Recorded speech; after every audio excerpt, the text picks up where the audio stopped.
Hello, I'm Sandy Shtab from Healthy Systems, and I've been part of the workers' comp industry for over 20 years.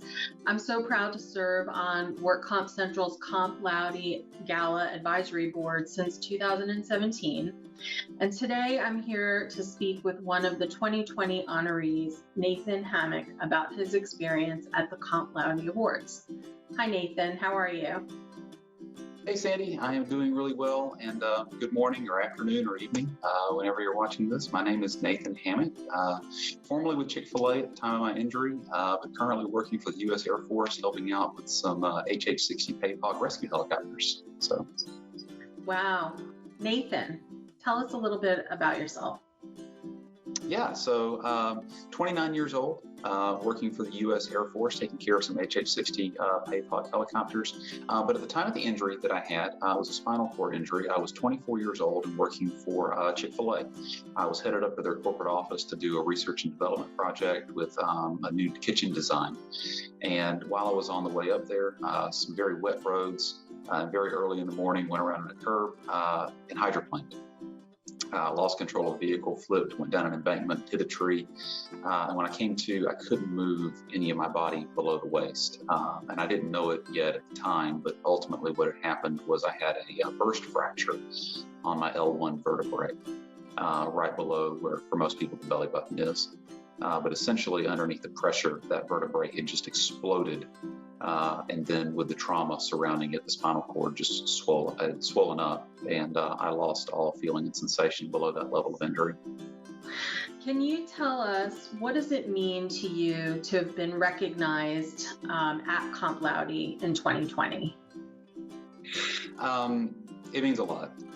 The moment that I found out that I was going to be a winner for this award, so the accident was roughly about 5 years ago since it's happened, but it has been a journey, a pretty long one, and there have been a lot of people involved along the way, both family and friends, work that I have put in, but then also a lot of people on the workers' compensation side that have put a lot of effort into getting me back to a pretty normal lifestyle.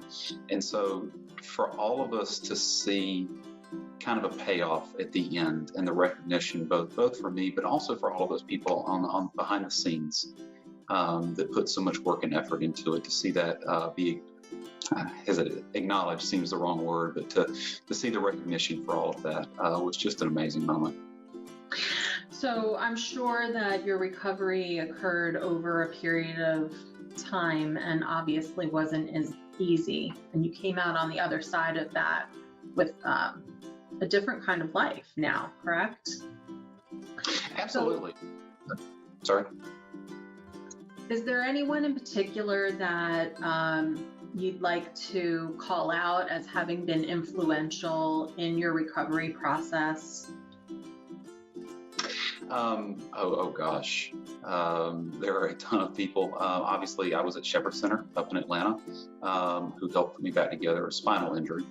And they are perhaps some of the most renowned in the world in what they do. My friends and family, obviously, that were with me day in and day out supporting me. And then from the workers' compensation side, several. From Chick-fil-A, who I was working for, Dustin Aid and Steve Figgs were part of the risk management team it was almost a very, I don't want to say unusual relationship, but just, I was their worker. They were the ones paying for me, and they were right there every step of the way. Anything that I needed, they made sure that I got it. And I have a great relationship. We talk pretty regularly, even to this day. And then Jarrett Jones from Sedgwick, who calls in still regularly to check on me. And a case manager from Gen X, I believe, was the name of the company, but her name was Jennifer Harris. And right after the injury, I had really no clue how, workers' comp and everything worked. And she came in and was just incredibly hands-on, explained everything in incredible detail, and put me at ease and let me focus more on my rehabilitation while she took care of kind of the workers' comp liaison side of things. It takes a lot of people, right, to get through a major event like that. So can you think of any words of advice that you might give to someone who has had a terrible accident or injury at work, what would you offer them? So a couple things. Keep your head up, first and foremost, okay? These are going to be dark days for you, okay? And you need to acknowledge that. Embrace it, okay? I know for me, as soon as I had the accident, there was just kind of this like hope in my mind that I was going to wake up the next day and everything was just going to, instantly go back to normal, right? But it is appropriate, I think, especially in 2020, we've thrown around the term new normal this past year. If you have gone through a life-changing accident, okay, you're going to have a new normal. But it still is going to be normal for you, okay? You're going to have to push through, and things are going to be a little bit different on the other side of that, okay? But you can still have a very rewarding and fulfilling life, okay? You're not lesser as a person. You are every bit the person that you were before this accident happened. Sure, there may be some things that you cannot do, okay? But if you are willing to put the effort into it, if you are willing to work with it, okay, and work with the people who are going to partner alongside you, okay, there is a very full and rewarding life awaiting for you on the other side of this. When you felt discouraged along the way, and I'm assuming that you had your moments, as you described, what kept you motivated? What was that thing that kept you going? So more than anything else, I'm a very devout Christian. And so my faith in my Christianity was one of the biggest things for me. There were some nights I literally cried myself to sleep some nights at Shepherd.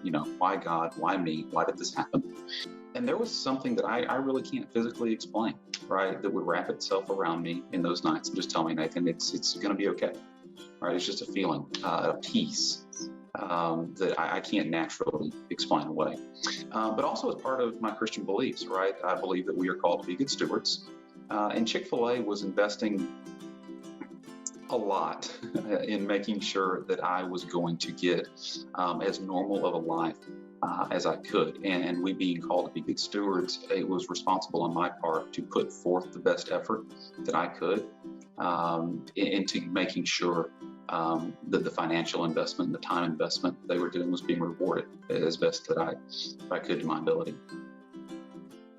And Nathan, after your injury, when did you ultimately return to a new normal? What was that new normal for you? How long did it take? That's a fantastic question because it's such an evolving process. Honestly, I mean, especially for a spinal cord injury, and I imagine for a host of others that are very significant injuries, you don't really know right off the bat what that new normal is going to be, especially, we're waiting on the nerves to come back and how much of how normal was I going to be? Unfortunately, no one knew. I'd say about 6 to 8 months before I got a really good feel for what life was going to be like because it was constantly evolving. I went from being bedridden to a couple months later, I'm up on a granny walker, and then a month after that, I'm using kind of loft-string crutches to kind of get around until May the following year. So what would that be? About nine months, give or take. I finally let go of the crutches a little sooner than I probably should have, and my doctor would not have been happy with me if she knew. But I was wobbling back and forth. I don't know if you've ever seen a human walk kind of like a pregnant duck, but that was about what I looked like. So, but yeah, I would say about 8 months, 9 months was when I really got a good feel for what this new normal for me was going to look like.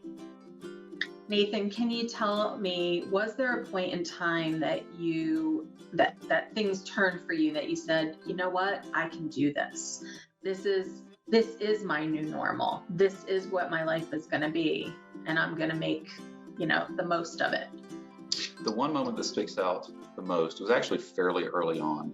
We were working out in the Shepherd Center with my physical therapist, and we were just sitting on a mat, and I did something that apparently she caught, but I didn't feel it in the moment, but my ankle flexed for the first time. And that being one of the 3 centers that you need, your ankles, your hips, and, there was one other, knees or feet, I don't remember. But it was one of the 3 key points that you need in order to be able to walk again. And without that ankle flexing, It's a long shot.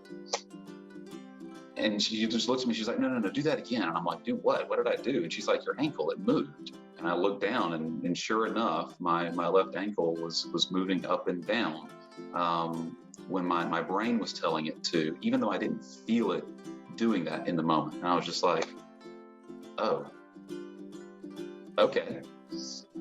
Because that was the first, I'm laying in a hospital bed, completely paralyzed from the waist down.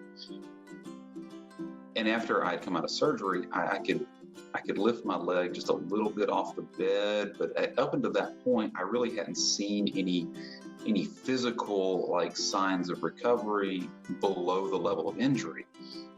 And so when that ankle flexed for the first time, that was the realization for me, no, you are going to make physical recovery through this process. Okay, you got to keep pushing and you got to maximize this, because that first 6 months, first year is super critical in the recovery process. Beyond that, though, it was my coworkers.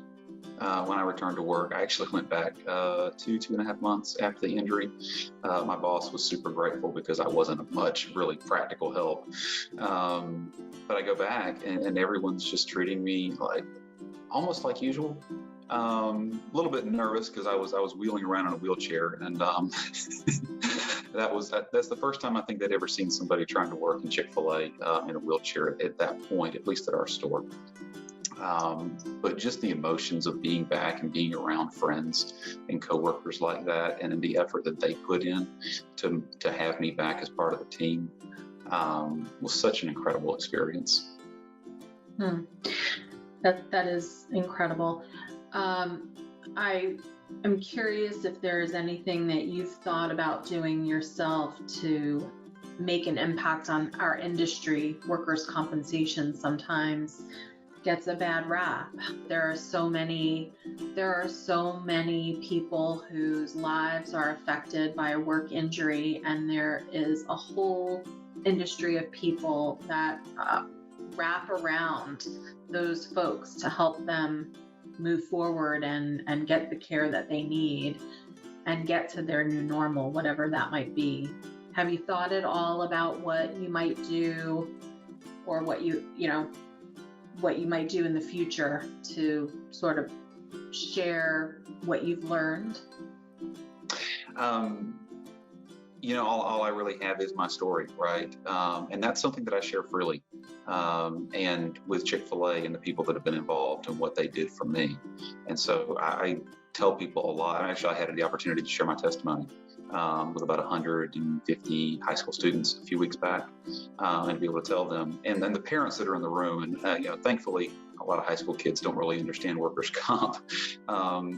But the parents that were in the room definitely have a greater understanding of that, and being able to tell them hey, this is the workers' comp experience that I had, right? And this is the mentality that surrounds at least that company and many others out there that know they do care about you, right? And we hope and we pray that you never have to use workers' comp. But if you do, right, these are the resources that are available to you, and this is how they're going to treat you when something goes poorly. And that's a huge reassurance, because it was something that, I had filed workers' comp cases before, but I certainly nothing in this scale. But even in the little things, Chick-fil-A always took care of it. And that was the mentality that goes into all of their cases, not just the drastic ones. But they took care of those little ones. And that same mentality is what carried over into taking care of me, which was a much more serious case than much of what we deal with. But yeah, I freely tell that story whenever I get the opportunity. People ask me a lot, because I still walk with a little bit of a limp. It's not super noticeable, but people that I start to make friends with, they'll ask me what happened about it. And as it comes up, I get to share that, the good that has come out of this from a lot of people in this industry. Nathan, can you tell us, what is your life like today as compared to before the accident?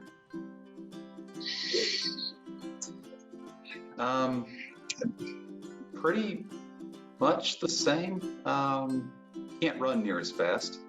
But I have slowly discovered that even as an adult, you don't run near as much as you used to when you were in high school and college.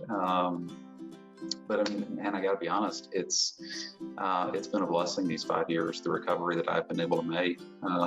There's some differences, but by and large, I'm physically able to go do about whatever I want to. One last question for you, Nathan. Do you have any final thoughts that you'd like to share with folks in the work comp industry? Any advice maybe that you might offer?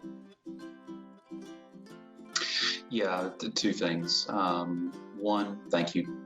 I know that there were several that I recognized personally in here, but I know that behind them was probably a small army of folks that do work day in and day out that is probably never going to get publicly recognized.